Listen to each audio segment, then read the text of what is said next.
Di dalam perjanjian lama Allah perintahkan umatnya untuk membangun kemah suci, di mana di dalam kemah tersebut hadirat Allah akan berdiam di kemah tersebut. Lalu setelah itu, ya pada satu masa, Raja Salomo membangun bait suci, suatu bangunan yang sangat megah, yang dikatakan bahwa Allah berdiam di dalam bait yang megah tersebut. Kita ini hidup di dalam perjanjian baru.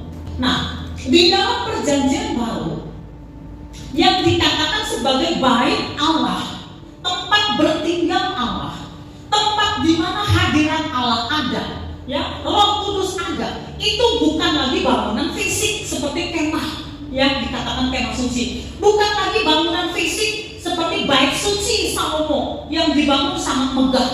Ya, kalau mungkin zaman sekarang nggak tahu nilainya berapa miliar, ya. Tetapi di dalam perjanjian baru yang namanya bait suci itu manusia, orang percaya kepada Yesus, orang yang mengikatkan diri kepada Yesus, itulah yang dikatakan bait kudus atau bait suci. Ya, di dalam 1 Korintus 6 ayat 19, tidak tahukah kamu bahwa tubuhmu adalah bait Roh Kudus yang diam di dalam kamu, Roh Kudus yang kamu peroleh dari Allah, dan bahwa kamu bukan milik kamu sendiri. Nah, jadi Allah bukan memilih untuk berdiam di dalam bangunan, tetapi Allah memilih berdiam di dalam tubuh orang percaya. Kalau saudara adalah orang percaya Yesus yang mengikatkan diri kepada Tuhan Yesus, maka tubuh saudara adalah bait Roh Kudus. Mari kita memperhatikan diri kita atau tubuh kita sebagai bait Roh Kudus. Diri kita ini adalah bait Roh Kudus. Ya, seberapa usaha kita untuk membangun supaya bait Roh Kudus ini hidup di dalam kekudusan, di dalam kesucian. Apa upaya kita? Mari kita memperhatikan bait Roh Kudus ini. Apakah kita semakin erat dengan Tuhan? Bagaimana usaha kita?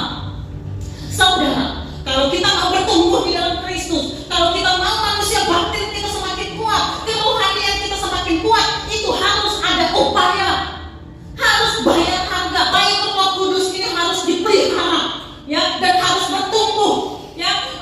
Seperti Paulus mengatakan, walaupun mungkin manusia jasmani saya semakin lemah, ya mungkin karena semakin usia, tetapi manusia batin kita, manusia batin saya harus semakin kuat, kata Paulus. Apakah kita masih menggunakan tubuh kita ini untuk hal-hal yang tidak berguna, ya, bahkan untuk hal-hal yang sesat, ya, hal-hal yang menyakitkan hati Tuhan? Mari kita perhatikan, ya, kita gunakan untuk apa diri kita ini.